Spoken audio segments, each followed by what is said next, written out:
Hey guys, I have a couple of things to show y'all to help improve some of our clinical documentations. The first thing I'm going to show you is the 2RN skin check that's going to go live on Tuesday. I originally wanted it to go live this past Monday, but with Joint Commission, I didn't feel it was right since we didn't get the education out to y'all. So I'm going to show y'all on Epic what I've done to make it a lot easier for you. The 2RN skin check is basically you will get a patient from the ER, the ICU, IMC, another floor, wherever, and you will get another RN. This person will either be your lunch buddy, the charge nurse, or just anybody who has a free moment to help look at skin. So any patient coming to our unit needs to have a 2RN skin check. So complete head to toe, any skin breakdown should be noted in a note and on your LDA. So to make it easier for y'all, we've created 2 smart phrases. So for those of y'all who have used smart phrases before, they're awesome. For those of you who haven't, I'm going to show you how to do that.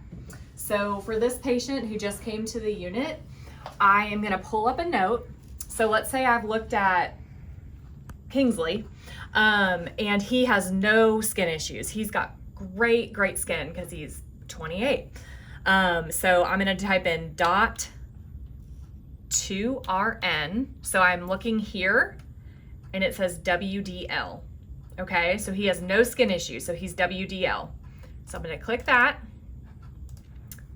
And the stars here, that's who you're going to put who the RN was you assessed the skin with. So Crystal is my buddy. So we looked. She has no skin, no breakdown, has skin, no breakdown. So we're noting this, so nothing further needs to happen on our part. Eventually we will start co-signing this, but I'm looking at ways to make that easier on the co-signer's part. So for now, we just need to assess their skin and put who we assessed with. Okay, so I'm gonna save the note and then I move on. Okay, let's say Kingsley comes to the floor and he's got, let's say, a suspected pressure ulcer on his bottom. So I'm gonna put dot 2RN ABN. So he came from IMC, and then Crystal helped me. So she saw it too. So I'm gonna put suspected pressure ulcer to coccyx. See flow sheet for details. Okay, nurse's note, save it. So then I'm gonna go to my flow sheet, my LDA avatar. I'm gonna add my wound. So flip old Kingsley around. I'm gonna add this, and then I'm gonna fill out my wound, right? Okay, so I fill out my wound. The next thing we do, and this is a protocol, so you can order this without having to get a doctor, is you're gonna order a wound care consult, okay? And the purpose of this is so that we're not paying for wounds and getting blamed for wounds that we did not cause. So here I am, I'm gonna do wound ostomy nurse consult, okay? So I'm gonna order that, sign it, order per protocol, ordering Dr. Walt Whitecoat, and then send it. So then I'm good, right? I did my thing, pretty easy. If y'all have any questions on that, please let me know. Okay, second thing, pain assessments. So we had our Joint Commission survey and we are not very good on our pain assessments and reassessments. A couple of things with that is I know on y'all's rovers, when you're giving a pain medication, it's not prompting you to do the pain assessment. But one thing to think about is when you see that pop up on your brain, or when you're just doing your end of shift and you're thinking about, did I document everything? Make sure you're going back to do that initial assessment. The other thing is, what can we use to help remind us? So if you go to your patient list, you can actually add a column here that will tell you you have an overdue pain reassessment. Okay, so you go to Edit List, Properties. Okay, so in the search, you do pain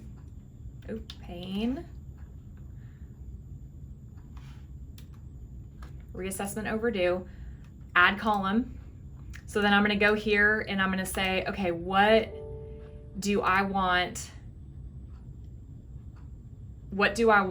this to be by? So I'm going to move it up a little bit so I can see it. I don't have to scroll over, if that makes sense. All right, so we'll put it by the shift documentation. This is how y'all do your worksheet.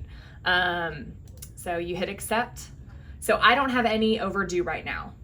Let's say I did, it's gonna have this little red clock. So that's gonna tell you, oh gosh, I have a pain reassessment overdue. The only downside to this is if a pain reassessment happened on the previous shift or a different shift, you're gonna see the red clock.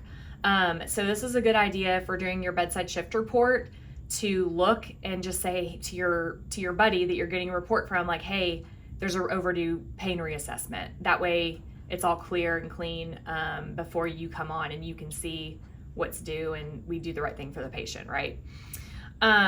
If you use your brain will tell you that you have a pain medication that needs to be reassessed. So let's go to old Kingsley and let's give him something for pain.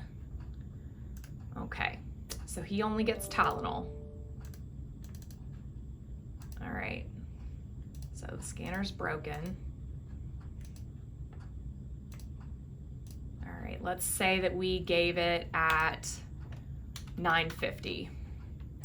And we're gonna go do our whole pain assessment. So he can talk, so he can tell me we're at a 0 to 10. He's at a, let's see, there's actually no pain range there, so that would not be right, but just for fun, we're gonna pretend. He's at a 3 for 30 minutes, and his goal is no pain. He's at a 3, and it doesn't affect his daily life. And we're gonna give him medication and we're gonna pray with him. And then that's his head, anterior head, acute, all that good stuff. We're gonna accept it. So basically this is just making it a late reassessment so that I can show y'all. So as you can see, I'm gonna go to my pizza man and I'm gonna see that Kingsley needs a pain reassessment. So it'll show it there. Or I'm gonna go to my brain and Kingsley is gonna show there's an assessment due, reassess pain. So I gave it at 9:50 per my documentation. So I'm gonna document it here, and this is the cool thing, y'all. So right now it's 10:25, but it's gonna time it at 10:20. So you don't even have to think about, oh gosh, when did I give it? And when's the 30-minute mark? Am I gonna be late? None of that. Go to document, and then you document the reassessment, okay? One other thing on pain. So your pain orders should be on a scale. So if you have Tylenol, it's typically a 1 to a 3, Tramadol, 2 to a 6, morphine, 7 to 10, whatever. If you have a patient that their head just hurts, they're at an 8, but they don't want that morphine, they can get the lower medication. We just have to make a note that says, per patient's request, they only want a Tylenol. That's fine. What you cannot do is give pain medicine that is ordered for a higher level of pain. So let's say I have a 5, but I'm like, ooh, I want that morphine. And I tell my nurse, Crystal, hey, Crystal, I want that morphine. I'm at a 5. She cannot give that to me. That was a finding that was on our floor for our survey as well. So just a couple of things for y'all to think about. We are going to be aggressively looking at the pain reassessments. A lot of y'all have already gotten emails from me. You're going to be receiving an email today from Crystal that explains, or that has your percentage of pain reassessments from last month, and y'all, it's really collectively not good. So when you see your score, you're probably not alone in that score. But I know y'all can do better because y'all do awesome on anything that you want to do better on. So we'll be reassessing it every month and looking at y'all's scores, and we need to be improving. So that's going to be a big drive for the next fiscal year, and I know y'all can do it. So just make sure you're double checking your brain, your little clock on your pizza man, and looking to make sure that those are done. Another area that we have too is, so I'm going off shift and Crystal's coming on to take a report from me. I give my patient a Norco and I give this patient whatever they need for pain. And then Crystal comes on and the reassessment didn't get done because I gave it at, like, let's say 6:45. And then I'm leaving at 7:10 and it wasn't time for me to reassess. So that's where we're also seeing a falling off of the pain reassessment. So my ask of y'all is, when you're doing your bedside shift report, just ask that question. Hey, do you have any pain? Where's your pain? And just do that initial pain assessment at 7:10, 7:05, whenever y'all are in there doing bedside shift report. That'll help catch those little one-offs that happen with the pain medication right before shift change. So anyway, if y'all have any questions, please come see Crystal or myself.